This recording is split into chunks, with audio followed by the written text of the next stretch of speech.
There's a particular kind of silence that emerges in a person's life exactly before everything changes. And if you're feeling this now, if you woke up today with that strange sensation of no longer belonging to your own day-to-day life, as if you were watching your life through a fogged-up window, unable to fully touch it, then I need you to understand something fundamental that could change your perception of everything that's happening to you at this exact moment.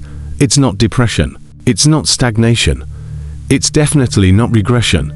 Even though every cell in your body is screaming that something is deeply wrong, what you're experiencing now, this sudden disconnection from passions that once defined you, this emptiness that seems to have swallowed your dreams overnight, this almost physical sensation of floating between two realities without being able to anchor yourself in either of them, is precisely the most powerful and misunderstood signal that you're on the threshold of a genuine transformation that could completely change the trajectory of your existence.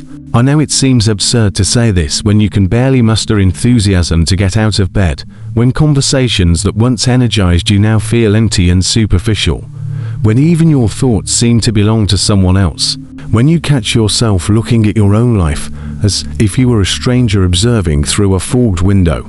But that's exactly why you need to hear what I'm about to share in the next few minutes, because if you're in this space now, if you feel as though you're suspended in the air with no ground to stand on, you're closer to a massive shift than you've ever been in your entire life. And before continuing, if this description resonated with something deep within you, if you felt a shiver of recognition hearing these words, do something important right now.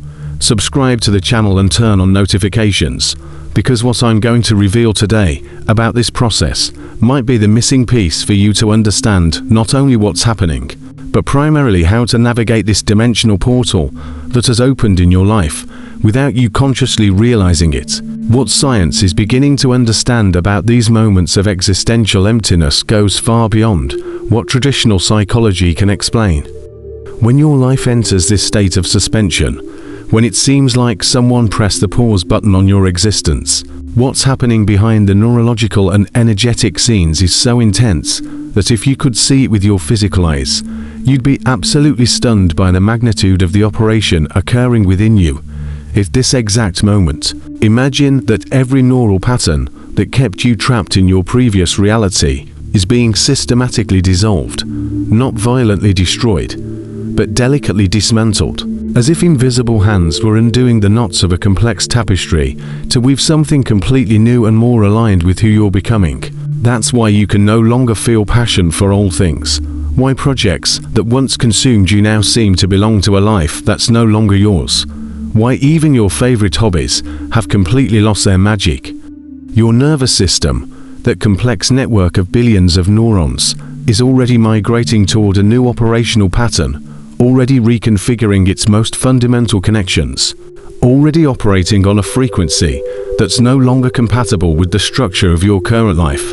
And this incompatibility, this dissonance between what you're becoming internally and what still exists externally, is creating this noise, this discomfort, this sensation of being lost even though you know exactly where you are physically, even though you have your address, your name, your social identity intact. Neuroscience has recently discovered that during these periods of profound transition, the brain activates a process called accelerated synaptic restructuring, where old neural connections that no longer serve your new state of consciousness begin to dissolve, while new connections begin to form. But here's the crucial detail that changes everything. This process happens first in the brain areas responsible for motivation, pleasure, and sense of purpose. It's literally as if your brain temporarily shut down the reward system that kept you addicted to your previous life to install a completely different new operating system. And during this installation, during this neurological upgrade, you experience this emptiness, this absence of drive, this sudden inability to get excited about things that once moved mountains within you, this feeling that nothing else matters, nothing else makes sense, nothing else is worth it. But here's the secret that absolutely changes how you should interpret this moment. This state isn't a problem to solve. It's not a disease to cure. It's not a weakness to overcome. It's an opportunity disguised as crisis, a portal masked as a problem, a blessing dressed as a curse, and the reason 99% of people have managed to achieve a genuine, profound transformation is because they interpret this emptiness as something that must be urgently filled instead of recognizing it as the sacred space where all true creation happens, where all real change originates, where all rebirth begins. Think about this for a moment with complete honesty. When a computer needs to install a massive operating system update, what happens first? It needs to close all running programs, needs to clear memory space, needs to free up resources, needs to essentially die to its previous configuration before being reborn with new capabilities. And during this process, there's always that terrible moment when the screen goes black, when nothing responds, when it seems like everything has crashed permanently, when you wonder if you did the right thing, if you should have left everything as it was. That's exactly what's happening to you now. Except instead of a digital operating system, we're talking about your consciousness operating system, the fundamental architecture through which you process and create reality, through which you interpret every experience, every emotion, every thought that passes through your consciousness. Your brain, this biological supercomputer of 100 billion neurons interconnected in a network more complex than the entire global internet, is literally reformatting its deepest neural networks, rewriting the synaptic patterns that for years, maybe decades, determine not only how you think, but fundamentally who you are, how you see yourself, what you believe is possible or impossible for your life. And this process, though natural and necessary, is profoundly disconcerting for the ego, for that part of you that needs control, predictability, certainty about who you are and where you're going. The best metaphor to describe this is imagining you're in a house that's being completely renovated while you're still living in it. The walls are being torn down, the floor is being replaced, the wiring is being redone, the plumbing is being modernized, but you still need to keep living there throughout the entire process. Is it uncomfortable? Absolutely. Is it chaotic? Without a doubt. Is it necessary? More than you can imagine right now. Because the old house, however familiar and comfortable it was, can no longer accommodate the version of you that's emerging, no longer has enough space for your new dreams, no longer has the necessary structure to support the weight of your new consciousness. And here's something even deeper that I need you to understand about this process. The emptiness you're feeling isn't really empty. It's a space pregnant with potential, pulsing with possibilities that your conscious mind can't yet access because it's too busy mourning the loss of what was familiar. It's like being in a dark room but spending a long time in a super bright environment. In the first moment, you can't see anything at all, and you might panic thinking you've gone blind.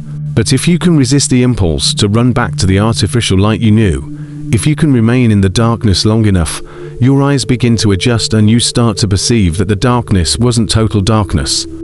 There was a soft light there all along, a subtle luminosity you didn't perceive because you were blinded by the artificial brightness of your previous life. That's exactly what's happening to you now in this existential emptiness. The passions that died, the dreams that evaporated, the certainties that dissolved, were the noise that needed to cease so you could finally tune into the frequency of your next evolution, so you could hear the subtle but powerful call of your true purpose, so you could feel the unique vibration of your authenticity emerging from the ashes of what you thought you were. The universe, or whatever you prefer to call that organizing intelligence of reality, operates through principles that completely defy our conditioned linear logic. The most counterintuitive of these principles is that before giving you the new, it needs to create space by removing the old. And this removal, this emptying process, this process of creating existential vacuum, isn't punishment, isn't abandonment, isn't a test of endurance. It's surgical preparation for something that simply wouldn't fit in the structure of your previous life. Something so big, so expansive, so radically different that it requires a complete reconfiguration of your internal system to manifest. Zen masters have a profound expression that says you can't fill a cup that's already full. And while this seems obvious when we're talking about cups and liquids, When we apply it to our emotional, mental, and spiritual life, most people panic completely when their cup begins to empty. They desperately run around, trying to fill it with anything available: a new relationship, a new project, a new distraction, a new substance, a new obsession, anything that can temporarily relieve the feeling of emptiness. But by doing this, by trying to prematurely fill the space that's being created, they sabotage the most sacred and powerful process that exists, the process of becoming who they really are, not who they were conditioned to be. It's like trying to install revolutionary software on a computer that has a hard drive completely full of old files, obsolete programs, viruses disguised as useful applications. No matter how incredible the new program is, if there's no space, it simply can't be installed. And the universe, contrary to what many think, won't force the installation, won't forcibly overwrite your old files without your permission. It waits, with infinite patience, for you to allow the cleaning process, for you to trust the temporary emptiness, for you to understand that empty space isn't absence, but pure potentiality waiting to take form. But let me tell you something about this process that will radically change how you experience it. When you stop resisting the emptiness, when you stop trying to compulsively fill it, when you finally surrender to the temporary uncertainty, something magical begins to happen. The emptiness reveals its true nature. It's not a black hole that's going to swallow you. It's a cosmic womb where your new identity is being gestated, where your new gifts are being developed, where your true mission is being clarified. And here's the part nobody tells you about this process, the part that self-help books conveniently omit because it doesn't sell well, because it scares people, because it goes against everything we were taught about how change should happen. During this period of emptiness, you're going to experience what I call the symbolic death of the ego. All the identities you've built over the years, all the roles you automatically play, all the masks you wear without even realizing it, are going to begin dissolving. And your ego, that survival mechanism that spent its whole life protecting you, keeping you safe within the known, is going to go into maximum alert. It's going to create elaborate narratives about why you need to return to the known. It's going to rescue memories of when you were successful in the old reality. It's going to project catastrophic scenarios about what's going to happen if you continue on this path of uncertainty. It'll even recruit people from your past to appear synchronistically trying to drag you back to patterns you're trying to transcend. An ex might appear out of nowhere. An old job might make a tempting offer. An opportunity representing everything you were trying to leave behind might emerge dressed as a new possibility. And it's exactly here, at this critical moment in the process, that the universe applies what I call the coherence test, not because it's being cruel or wants to see you suffer, but because it needs to be absolutely certain you're ready to sustain the new reality before manifesting it in physical form. It's like a security system that verifies whether your internal structure is really stable enough to maintain the new reality without collapsing back to the old pattern at the first sign of pressure. And this test, pay close attention, because this is too crucial for your process, always comes disguised as logic, always seems reasonable, always presents itself as the sensible thing to do, as the mature choice, as the responsible path. A job opportunity appears, but it's exactly in the field you were trying to leave behind, only with a better salary, a more impressive title, benefits that seem to solve all your current problems. An ex-partner resurfaces wanting reconciliation just when you were finally feeling complete being alone, and comes with all the promises of change you always wanted to hear. A family crisis demands that you go back to being who you were, to playing the old role everyone expects from you, to operating from the frequency, trying to transcend. And the temptation to give in is almost unbearable, because at least there you know who you are, even if it's a version of you that no longer fits, even if it's like trying to wear clothes from when you were 15. The known, even when miserable, always seems safer than the unknown, even when the unknown is where your evolution is waiting, where your true life is prepared, where your soul is calling you to go. But let me tell you something about these tests that will completely change how you respond to them. They're not obstacles in your path.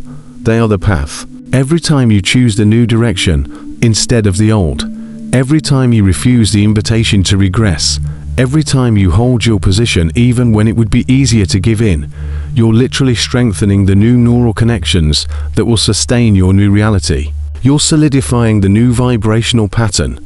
You're proving to the universe and to yourself that you're serious about this transformation. It's like a muscle that needs to be exercised repeatedly to gain strength, except instead of muscle fibers, we're talking about fibers of reality, quantum patterns of possibility that are weaving your new existence. Every choice aligned with your new self strengthens this fabric. Every time you resist the temptation to return to the old, this fabric becomes more resistant, more real, more capable of manifesting in the physical world. And here's something I need you to understand about the protocol for navigating this space. It's not a technique in the traditional sense. It's not something you do once and you're done. It's a daily, hourly, sometimes minute-by-minute practice of consciously choosing to remain in the discomfort of the new, instead of returning to the comfort of the old. And the most powerful tool you have for this is surprisingly simple, but profoundly challenging. Every morning, upon waking with that feeling of disconnection, with that emptiness in your chest, with that question about who you are and what you're doing with your life, instead of immediately grabbing your phone to distract yourself, instead of creating a to-do list to feel productive, instead of seeking any form of escape from the discomfort, you're going to sit in absolute silence for at least 15 minutes. Not to meditate in the traditional sense, not to repeat positive affirmations, not to visualize your ideal future. Just to be present with the emptiness, to witness the space without judgment, to allow the discomfort to exist without trying to fix it, change it, or escape from it. This might seem too simple to be effective, but let me explain what happens neurologically when you do this.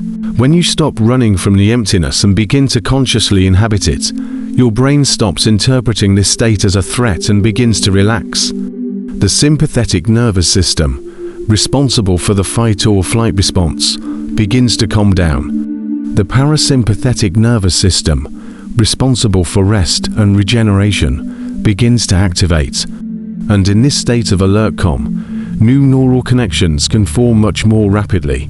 New patterns can establish themselves with much less resistance. It's like the difference between trying to plant seeds in hard, compacted soil versus soil that's been plowed, aerated, prepared to receive the new. The silence, the presence with emptiness, is what prepares your internal soil to receive the seeds of your new life. And those seeds, believe me, are already there, waiting for the ideal conditions to germinate, waiting for you to stop constantly agitating the soil with your anxiety and impatience, so they can take root. But there's something even deeper happening during this process that most people never fully understand. When you're in this emptiness, when you're in this space between what was and what will be, you're not just changing. You're accessing a state of consciousness that mystics, and now even some neuroscientists, are beginning to recognize as fundamental to human evolution. It's a state where you're no longer operating solely from the conscious mind with its limitations and conditioning, but you're accessing what we can call expanded intelligence, a way of knowing that transcends linear logic, that operates in multiple dimensions of consciousness simultaneously. This state has been documented in different cultures and traditions throughout history. Buddhists call it the state of no mind. Sufis speak of the annihilation of the ego. Shamans describe it as initiatory death and rebirth. Transpersonal psychologists identify it as spiritual emergency. But they're all talking about the same fundamental experience, the moment when the old identity structure dissolves to make way for something greater, more expansive, more aligned with our true nature. And what modern neuroscience is discovering about this state is absolutely fascinating and confirms what spiritual traditions have always known. During these periods of deep transition, the brain produces unique brainwave patterns, particularly an increase in gamma waves, which are associated with expanded states of consciousness, profound insights, and experiences of unity. It's literally as if the brain were operating at a higher frequency, accessing information and possibilities that are normally beyond the reach of ordinary consciousness. But here's the paradox that breaks the conditioned mind. The more you try to accelerate this process, the more force you apply, the more you delay it. It's like trying to make a flower bloom faster by pulling its petals. You might manage to open it, but you'll destroy it in the process. Genuine flowering, true transformation, happens in its own time, following an intelligence that's beyond the ego's control, beyond the manipulation of personal will. And it's exactly here where most people fail spectacularly in their transformation attempts. They might glimpse the new, might even temporarily feel what it would be like to live differently during a meditation or moment of inspiration. But the second they open their eyes and see that nothing has physically changed, that the external world still reflects the old reality, they collapse back to the old frequency, to the known pattern, to the familiar identity. It's like briefly tuning into a different radio station, but immediately returning to the old station, because the new music seems too strange, too unknown, too uncomfortable. And so they remain trapped in an infinite loop of almost transformation, always getting close, but never really crossing through the portal, always glimpsing the promised land, but never really entering it. But you, if you're reading this, if you've made it this far, have a unique opportunity. You can consciously choose to do something different. You can choose to remain in the discomfort of the space between worlds for as long as necessary for the transformation to complete. You can choose to trust the process even when you can't see the destination. You can choose to surrender to the greater intelligence that's orchestrating this transition, even when your ego screams that everything is going wrong. And when you make this decision, when you truly commit to it not just mentally, but with every cell of your being, something extraordinary begins to happen. Synchronicities begin to multiply. People appear in your life at the exact moment with exactly what you need. Opportunities you didn't even know existed begin to reveal themselves. Doors that were closed for years suddenly open. It's as if the entire universe conspires to support your transformation once you demonstrate that you're truly committed to it. But even these synchronicities, even these obvious signs that you're on the right path, can become traps if you're not careful. Because the ego is clever and will try to appropriate even the deepest spiritual experiences. It'll want to transform your synchronicities into evidence that you're special, chosen, superior to others. It'll want to use your expansion experiences as a new identity, a new mask, a new role to play. And that's why the real work, the true work of transformation, isn't about adding more things to your identity. It's about continuing to empty, continuing to let go, continuing to die to the old even when the new has already begun to emerge. It's a continuous process of surrender, of release, of allowing life to flow through you instead of trying to control it with the ego's tight grip. So let me be absolutely clear with you about what we've just gone through together here. If you've reached this point, if you resisted the temptation to jump to the end or abandon halfway when it became too uncomfortable, you've already demonstrated that you have the necessary resilience to complete this crossing. The emptiness you're feeling now isn't cosmic punishment. It's not a sign that you've failed. It's not evidence that you're on the wrong path. It's the clearest and most unequivocal sign that you're exactly where you need to be for the next version of you to finally emerge. Every moment of discomfort, every wave of uncertainty, every day you wake up not knowing exactly who you are or where you're going, is creating the necessary space for something extraordinary to take form. You're not lost between chapters. You're writing the most important chapter of your life, except you're writing it with invisible ink that only reveals itself when exposed to the heat of complete transformation.